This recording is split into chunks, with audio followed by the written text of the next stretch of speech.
Hello everyone, আজকে সকাল সকাল আমি ফিজিক্স নিয়ে বসে গিয়েছি। এটা আমার হলো ফিজিক্স ফার্স্ট পেপার। আমি হলো ইন্টারের এইচএসসি 27 ব্যাচের একজন স্টুডেন্ট। আমি এসএসসি 25-এ A+ পেয়ে উত্তীর্ণ হয়েছি অবতীর্ণ বলার জন্যে। তো আজকে আমি ফিজিক্স পড়ব, ফিজিক্সের সেকেন্ড চ্যাপ্টার ভেক্টর। এটা নিয়ে আমি একটু টেন্স আছি।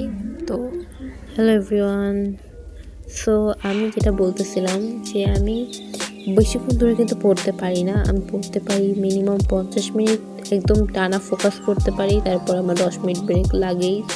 এরকম অনেক ত্রুটি আছে, তোমাদের কার আমার সাথে মতন এরকম হয়। আমি আজকে ফিজিক্সের সেকেন্ড চ্যাপ্টার ভেক্টরের উপর MCQ করতেছিলাম, কয়েকটা সিকিউও করছি।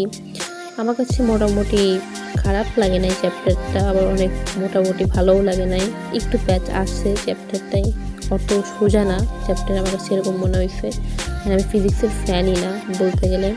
ফিজিক্স আমার কাছে একটা হার্ড সাবজেক্ট মনে হয়, সেহেতু চ্যাপ্টারের রিভিউ আমি এর থেকে ভালো দিতে পারতেছিলাম। তোমরা যারা আমার বড় আপু বা ভাইয়ারা আছেন, তারা সিনিয়ররা আমাকে গাইড করতে পারেন যে কীভাবে পড়লে কী করলে ভালো করা যায়, এগুলো প্লিজ আমার কমেন্টে লিখবেন।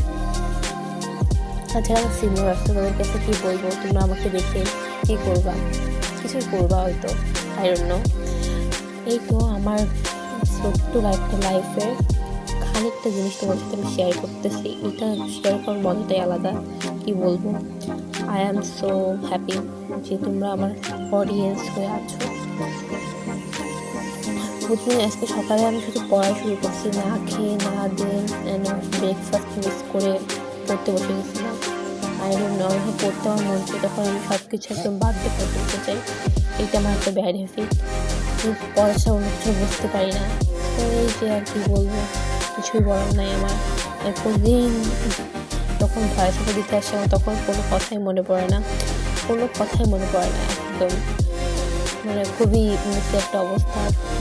আমি যেহেতু নতুন ব্লগিং শুরু করছি, প্রথম একটু ভুল হবে,